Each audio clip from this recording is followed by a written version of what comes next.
ఎలా ఎలా నిన్ను పూజించాలి, ఎలా ఎలా నిన్ను స్తుతించాలి. ఎంత పూజ చేసినా తనివి తీరకున్నది, ఎంతగా స్తుతించినా ఆర్తి తీరకున్నది. ఆలకించవేమయా, ఆర్తి తీర్చరావయా. ఎలా ఎలా నిన్ను పూజించాలి. నా హృదయ వీణియగా దివ్యమైన నీ మహిమలు నే చాటనా. నా కన్నులు ప్రమిదలుగా, నా దేహము ఒత్తులుగా, నా రక్తము చమురుగా దీపము వెలిగించనా. ఎలా ఎలా నిన్ను పూజించాలి, ఎలా ఎలా నిన్ను స్తుతించాలి. పువ్వులతో పూజ చేయా మరునాడే వాడిపోవు, పువ్వులతో పూజ చేయా మరునాడే వాడిపోవు. కర్పూరము మలగిపోయి నిముషములో కరగిపోయి, కర్పూరము మలగిపోయి నిముషములో కరగిపోయే. ఎలా ఎలా నిన్ను పూజించాలి, ఎలా ఎలా నిన్ను స్తుతించాలి. ఆలకించవేమమ్మా, ఆర్తి తీర్చరావమ్మా.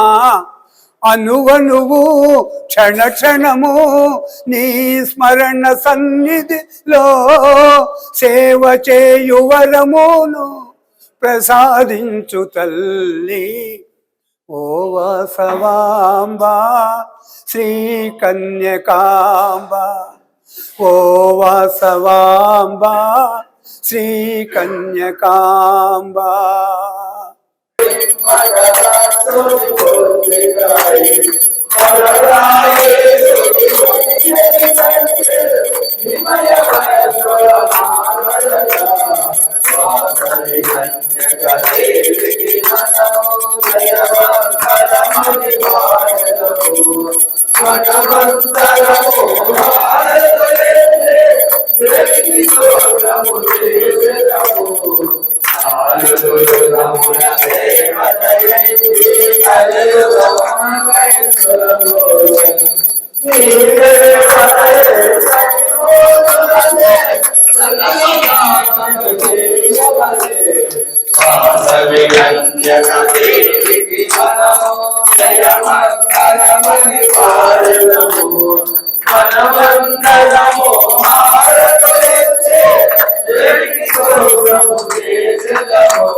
వాసవి కన్యకదేవికి మనము జయమంగళమని పాడెదము.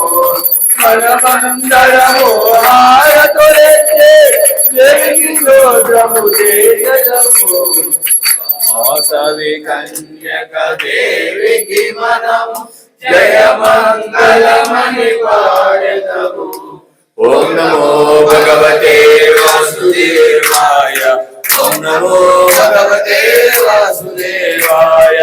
ఓం నమః శివాయ, ఓం నమో నారాయణాయ, ఓం నమః శివాయ, ఓం నమో నారాయణాయ. ఓం నమో భగవతే వాసుదేవాయ, ఓం నమో భగవతే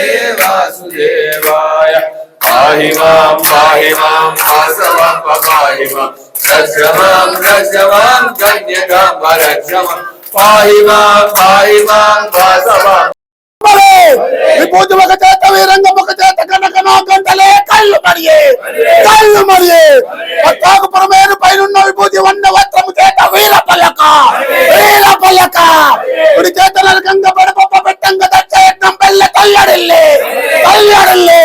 ఓ తాను కోటకే వర్తలే రక్తము వాకుపారా అచ్యుత పెన్నుకొండ పట్టణం వెలిసి ఉన్న శ్రీ వాసవి కన్యకాంబ వైచకుల దేవతవే వైచోత్తారినివే ఓంకార రూపిణివే శ్రీ చక్ర రూపిణివే ఆనంద రూపిణివే శాంతస్వరూపిణివే మమ్మేల దైవమే మాయల వేల్పవే మాకుల దైవమే మనకుల దైవమే జయ బోల శ్రీమద్ వాసవి కన్యకా పరమేశ్వరి మాతాకు శ్రీ వాసవాంబకు జయ బోల వాసవి భజన మండలికి జయ బోల వాసవి దీక్షా సమితికి జయ బోల భారత్ మాతాకు. నాలుగు ప్రత్యేకత దీక్షాపరులు చాలామంది పెరిగారు. మరి అమ్మవారి కృప చాలా ఉందని అనుకున్నాము. ఈ సంవత్సరంలో మేము చేసిన కార్యక్రమాలు మరి దాతలు చాలామంది ముందుకు వచ్చారు. చేయబోయే కార్యక్రమాలు 4వ తారీఖు నవకుండి హోమము మరియు సాయంత్రం అగ్నిగుండ ప్రవేశం ఉంటుంది.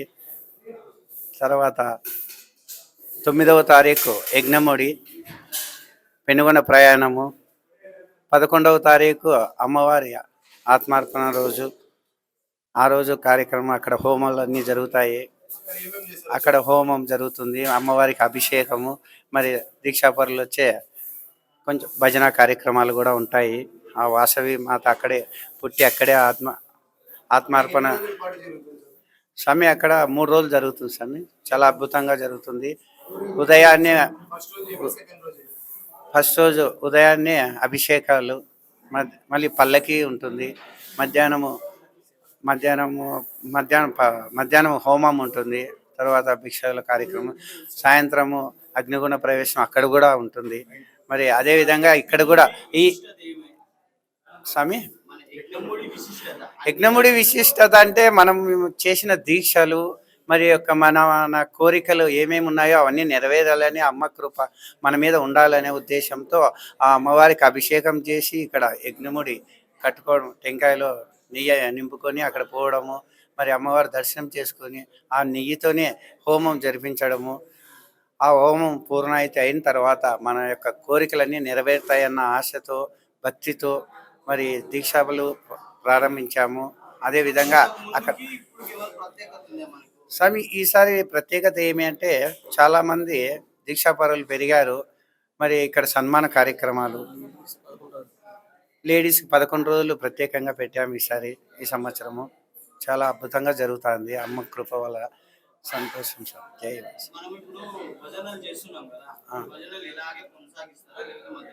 స్వామి. మాకు ఈ సంవత్సరము ఒక ప్రత్యేకమైన ఆదర్శం ఏమంటే ప్రతి ఒక్క మాలాదారుడు భజన బృందాన్ని పిలుచుకుపోవడము, వాళ్ళ ఇంట్లో ఉదయాన్నే భజన చేయించుకోవడము, అదేవిధంగా భజన మండలి దీక్షా సమితి కలిసి ఈ కార్యక్రమం చేయడము చాలా అద్భుతంగా ఉంది.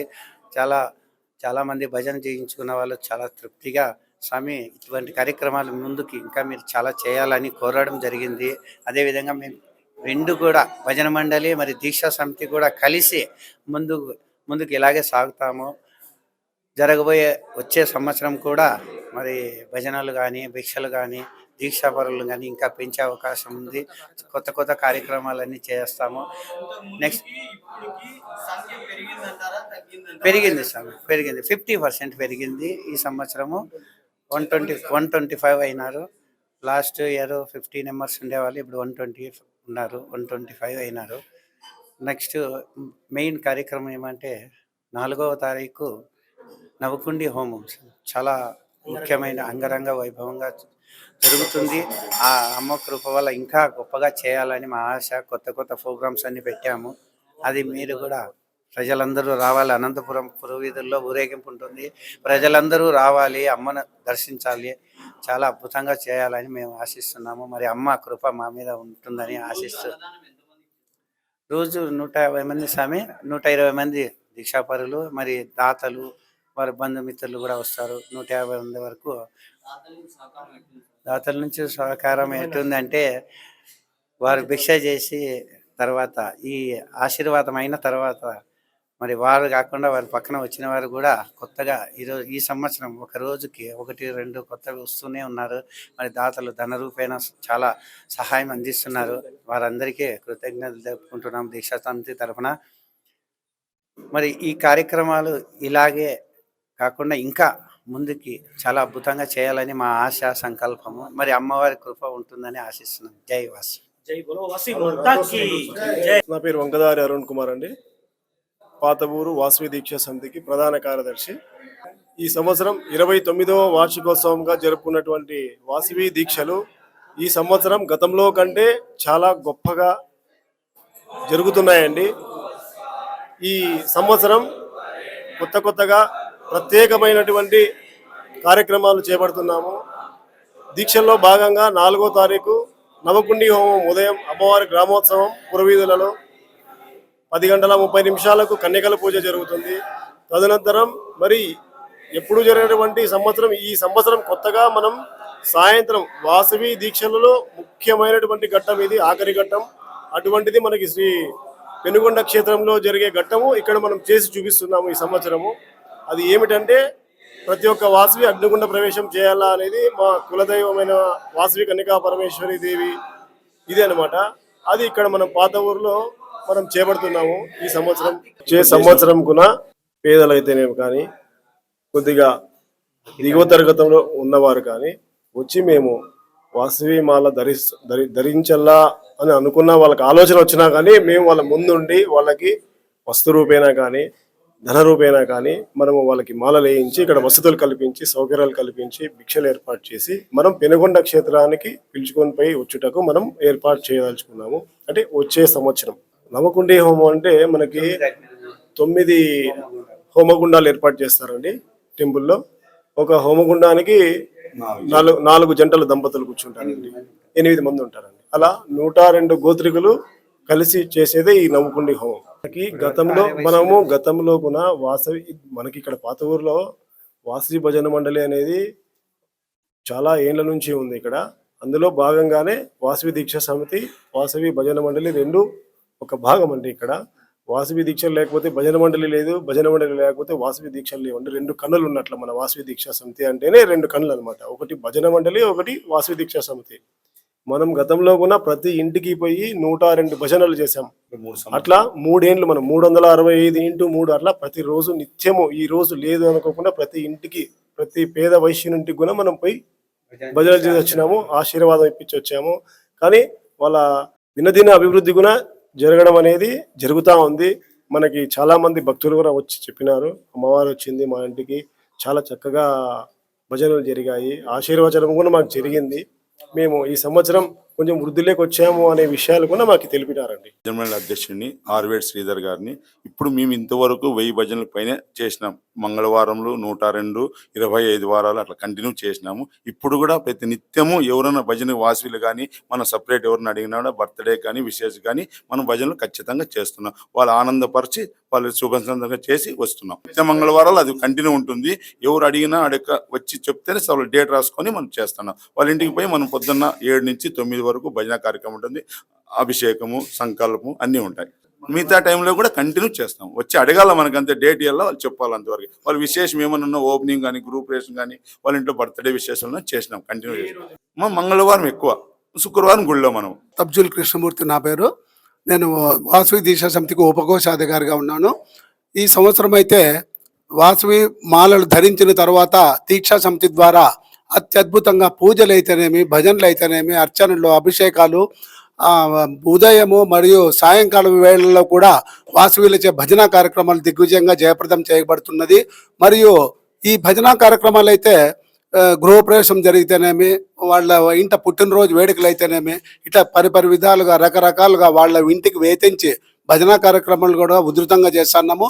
ఈ వాసవి దీక్షా సమితికి దాతలు అయితే 41 రోజుల పాటు ఉభయదాతలుగా 10,116 రూపాయలు కూడా విరాళం అందించి దాతృత్వంతో ముందుకు వచ్చి వాసవి దీక్షా సమితికి ఎనలేని ఆర్థిక సహాయ సహకారాలు అందజేశారు. అదేవిధంగా వాసవిలు కూడా చాలా అత్యధికంగా పెరిగారు. వాళ్ళ దాతృత్వంకి తగినట్లే ఈ దీక్షా సమితి కార్యవర్గం కూడా అద్వితీయంగా, అద్భుతంగా, అమోఘంగా ఈ కార్యక్రమాలు దిగ్విజయంగా జయప్రదం చేయడం జరిగింది. ఇంతవరకు ఈ గడిచేది ఈ నవకుండి హోమం కూడా ఊహించని రీతిలో అమోఘంగా, అత్యద్భుతంగా జరుగుతుందని మేము ఆ అమ్మవారి ఆశీస్సులు ఉంటాయని మేము నమ్ముతున్నాము. జై వాసవి, జై జై వాసవి. జరుపుతున్నాము. ఎందుకంటే మాల లేనిది మనం ఏం చేయలేము. ఎంత డబ్బున్నా ఎంతున్నా వేస్ట్ అవుతుంది. అందుకు మాలాదారులకు పాదాభివందనం చేస్తున్నాం మేము. ఎందుకంటే వారు ఉంటేనే మాకు ధన రూపం కానీ వస్తు రూపం కానీ ఏమైనా కానీ ఇచ్చే దాతలు వస్తారు ముందుకు. ధన రూపం లేనిది ఏమీ జరగదు. అయినా సాములు లేనిది కూడా ఏం జరగదు. కాబట్టి మాకు చాలా సంతోషంగా ఉంది. ఈ సంవత్సరం చాలా దాతలు కూడా బాగానే ఇస్తున్నారు. ధన రూపంలో చాలా కూడా ఇస్తున్నారు. మాకు చాలా పేరు కూడా వచ్చింది ఈ సంవత్సరము. చాలా వంటకాలు కూడా సూపర్గా ఉన్నాయంటున్నారు. ప్రతి ఒక్కరు కూడా వంటకాలు కూడా నైట్ పూట కానీ పొద్దున కానీ రకరకాల వంటకాలతో మేము వంట చేసి పెడుతున్నాము. నైట్ పూట 2 టిఫిన్లు కూడా మేము ఇస్తున్నాము. ప్రతి ఒక్కరికి కూడా మేము ఆలోచన లేకోకుండా చేస్తున్నాము. వారికి కూడా మాకు పాదాము. ఎందుకంటే ఎవరే కానీ బాగలేదు అనేవాడే ఉండలేదు. అందుకు కాబట్టి మేము చాలా వాళ్ళకి ధన్యవాదాలు తెలుపుతున్నాము. మనము ఏమొచ్చిందాం, రెండోది పాలు, పెరుగు, తేనె, నెయ్యి, ఇవన్నీ పంచ పదార్థాలు. మనము మన కోరికలు నెరవేర్చుకునేదానికి ఒక్కొక్క పదార్థాన్ని మనం అభిషేకం ద్వారా ఉపయోగించుకుంటున్నాం. ఇది సత్యం, కానీ అది ఎవరు గమనించడం లే. రెండోది అయిపోయింది. తర్వాత మూడోది హోమం. హోమంలో పూజలో నీకు ఏదో కొంత ఆలస్యమవుతుంది.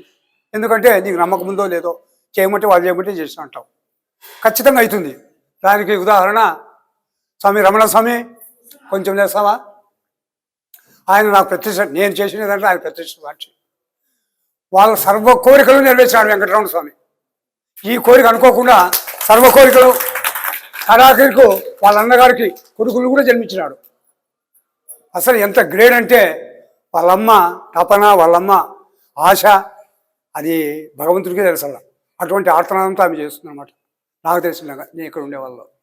మరి పూజ అంటే ఆ విధంగా మనము చేసినప్పుడు మనకు ఉపయోగం. తర్వాత మూడోది హోమం. పూజలో కొంచెం లేట్ అవుతుంది, మనం తాత్కాలికంగా పట్టుకోలేము. కానీ హోమంలో ఒక్కొక్క ఆహుతికి మనం ఏ దేవుడు వేసినప్పుడు అది స్వాహ అంటానే తీసుకుంటుంది ఆ ఆహుతి. కానీ మనం ఎప్పుడు మనకు అర్పించి చేయాల. చేసినప్పుడు పూర్ణ ఫలితము అప్పటికప్పుడే నీకు వచ్చింటుంది. బ్యాంకులో లెక్కపడి ఉంటుంది. మనం బ్యాంకు పోయి మన అకౌంట్ చూసుకుంటేనే అది నీకు లెక్క పడిందా లేదని తెలుసుకునేది. అట్లా ఈ హోమంలో కూడా మనకు ఖచ్చితంగా పడి ఉంటుంది మన రిజల్ట్, కానీ మనం తెలుసుకోలేము. అది మూడోది. అది కూడా ఇప్పుడు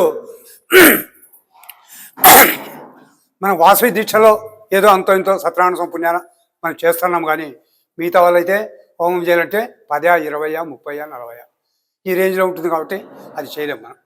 మనకు అందుబాటులో ఉండేది ఇప్పుడు ఒకటి విగ్రహారాధన, రెండోది అభిషేకం. తర్వాత నాలుగోది ధ్యానం. ధ్యానం ఎంతమంది కూర్చుంటాం, కూర్చుండేకే మనకు పురుసత్తలేదు. కింద కూర్చోలేము, పైన కూర్చోలేము, ముందు కూర్చోలేము. ఇప్పుడేం పిల్లప్పుడు ఇప్పుడేమంటాం, ముసితరం నేను కూర్చోలేమంటాం. ఎప్పుడు మనకు ధ్యానం కుదరదు. ఐదోది దిగ్బంధన. అది ఉరువే మనకు చేత కాదు. మనకు ఉపయోగపడే సాధనాలు, మనకు అనుకూలమైన సాధనాలు రెండు. ఒకటి విగ్రహారాధన, రెండోది అభిషేకం.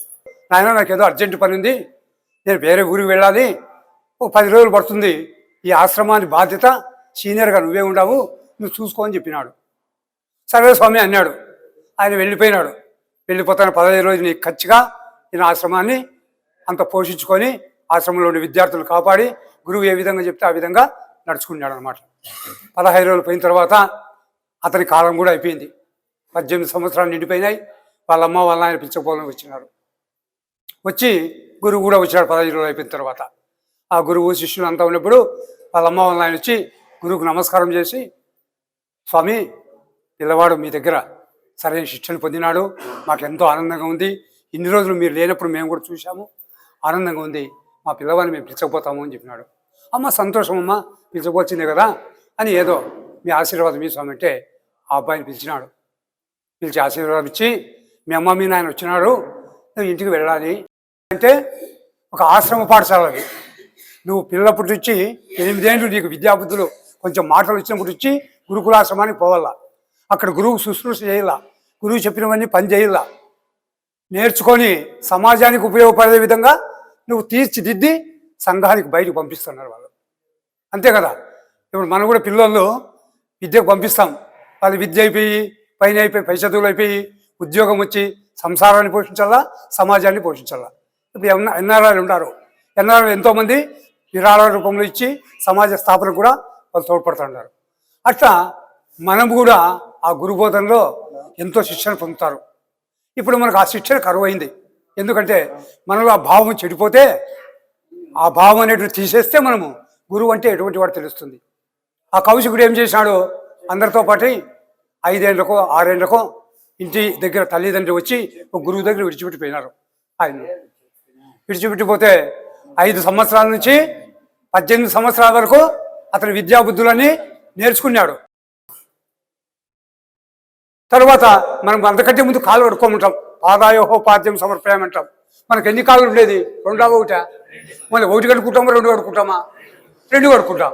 మళ్ళీ 3 సార్లు చూపి ఇటు పై నుంచి కిందికి సులభం, పై చూపించేది కిందికి విడిచేది, అంతే కదంగా.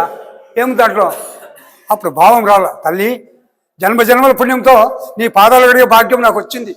ఎంత భాగ్యం తల్లి లోపల ఆ చూపించేటప్పుడే నీ భావం ఉప్పొంగల. ఆ చేతులు, అమ్మ చేతులు తుడుస్తున్నా, మనమైతే కడుక్కోపంటాం, అమ్మకు తుడుస్తున్నా. మరి ఇంతసేపు మాట్లాడిన తల్లి 2 నిమిషాలు 3 నిమిషాలు నోరు ఆరకపోతా ఉంటుంది. నువ్వు ఆ తేనెటి స్వీకరించు, నోరు దగ్గర పెట్టి స్వీకరించు. ఆ భావయుక్తంగా చెప్తే ఏ విధంగా ఉంటుంది? భావం లేకుండా 3 సార్లు నీళ్ళు చూపించి విడిచిపెడితే నీకు వచ్చిన ఆదాయం ఏముంది? అమ్మకు వచ్చిన ఆదాయం ఏముంది? ఇవన్నీ ఎప్పుడు వస్తాయంటే ఏకాగ్రతతో లీనమై చేస్తే వస్తాయి. కాబట్టి దయచేసి పూజలో ఇప్పుడు కొంచెం పాల్గొనే వాళ్ళు కానీ, మేము చెప్పినప్పుడు కానీ, ఇతర స్వాములతో చెప్పుకున్నా కానీ వాళ్ళు ఎవరు చెప్పరు. అంతే 3 సార్లు ఇష్టమంటారు నీళ్ళు అంతే. చేస్తే మీకు ధన్యత కలుగుతుందని నేను మనసారా కోరుకుంటున్నా. తర్వాత స్నానం అయిపోయింది. ఇంకా స్నానం అయిపోయిన తర్వాత ఏం చేస్తాం? మనము ఇంట్లో కూడా గుడ్డలు కట్టుకుంటాం. మనం ఎట్లా కలశం పెట్టింటాం, వస్త్రం వేసింటాం. అప్పుడు యజ్ఞోపీతానికి 3 పోగులు ఉంటాయి. 3 కదా ఉండేది, 3 మూల 9. అవి ఏమిటి గుర్తు? ఫస్ట్ యజ్ఞోపవీతం మనకు బ్రహ్మచర్యార్థం ప్రథమ యజ్ఞోపవీతం ధారయామి అంటాం. బ్రహ్మచర్యం, అయ్యా నేను పెళ్లి చేసుకున్నా, మీరు నాకేం బ్రహ్మచర్యం అనుకోవచ్చు. కానీ సిద్ధాంతం ధర్మము ఏం చెప్తుందంటే మనకు ఏం చెప్తుంది? కొన్ని టయాల్లోనే భార్యతో సంగమం చేయాలి. మనం కొన్ని వారాల్లో చేయకూడదు. నువ్వు పెళ్లి చేసుకున్నా, నీ సొంతం భార్య అయినా కానీ ఆ సిద్ధాంతం ప్రకారం, ధర్మం చెప్పిన ప్రకారమే నువ్వు భార్యతో కలసాల. అందుకు మనకు బ్రహ్మచర్యార్థం ప్రథమ యజ్ఞోపవీతం ధారయామంటాం. రెండోది గృహస్థాశ్రమం నిర్వహణార్థం. అంటే నేను పెళ్లి చేసుకున్నా, ఈ గృహస్థాశ్రమం ధర్మంలో నేను ఆనందంగా నా ధర్మాన్ని నేను పాటిస్తా అని ఎవరు చెప్తున్నాం? సాక్షాత్ గాయత్రి మాతో మనం చెప్తున్నాం. రెండోది గృహస్థ ధర్మం కోసం పాటిస్తున్నాం. మూడోది ఈ కండువ